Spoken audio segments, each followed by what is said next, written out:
ಸ್ನೇಹಿತರೆ ನಮಸ್ಕಾರ. ನೀವು ಹಲವಾರು ಸಾಂಬಾರು ತಿಂದಿರ್ಬೋದು, ಇಲ್ಲ ಅಂತಲ್ಲ. ಇವತ್ತು ಡಿಫ್ರೆಂಟಾಗಿ ತರಿ ಬೇಳೆ ಸಾಂಬಾರು ಸಖತ್ತಾಗಿರುತ್ತೆ. ಸಾಂಬಾರು, ಈರುಳ್ಳಿ, ಆ ಕಡಲೆ ಬೀಜ, ಸಾಂಬಾರು ಜೊತೆಯಲ್ಲಿ ಆ ಮುದ್ದೆ, ಬಿಸಿ ಬಿಸಿ ರಾಗಿ ಮುದ್ದೆ ಮಜಾನೇ ಬೇರೆ ಕಣ್ರಿ.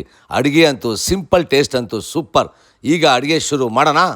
ಒಂದು ಮಿಕ್ಸಿ ಜಾರಲ್ಲಿ ಧನಿಯಾ ಕಾಳು, ಸ್ವಲ್ಪ ಬೆಳ್ಳುಳ್ಳಿ, ತೆಂಗಿನ ತುರಿ, ಸ್ವಲ್ಪ ಒಣಗಿರೋ ಮೆಣಸಿನ್ಕಾಯಿ, ಸ್ವಲ್ಪ ಟೊಮೊಟೊ, ಸ್ವಲ್ಪ ಜೀರಿಗೆ, ಸ್ವಲ್ಪ ಹುಣಸೆಹಣ್ಣು ಅಷ್ಟು ಪೇಸ್ಟಾಗಿ ರುಬ್ಕೊಳ್ಳಿ.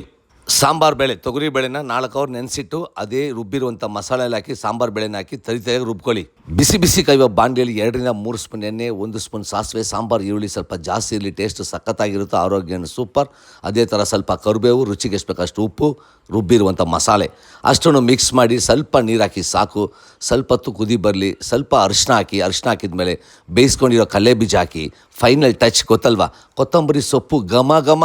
ಸ್ಟವ್ ಮುಂದೆ ನಿಂತಿರೋವಾಗ ಲವ್ವಿಂದ ಕುಕ್ ಮಾಡಿ ಸುಮಾರಾಗಿರೋ ಅಡುಗೆಯನ್ನು ಸೂಪರಾಗಿರುತ್ತೆ. ತಿನ್ಕೊಳ್ಳಿ, ಮಜಾ ಮಾಡ್ಕೊಳ್ಳಿ ಸ್ನೇಹಿತರೆ.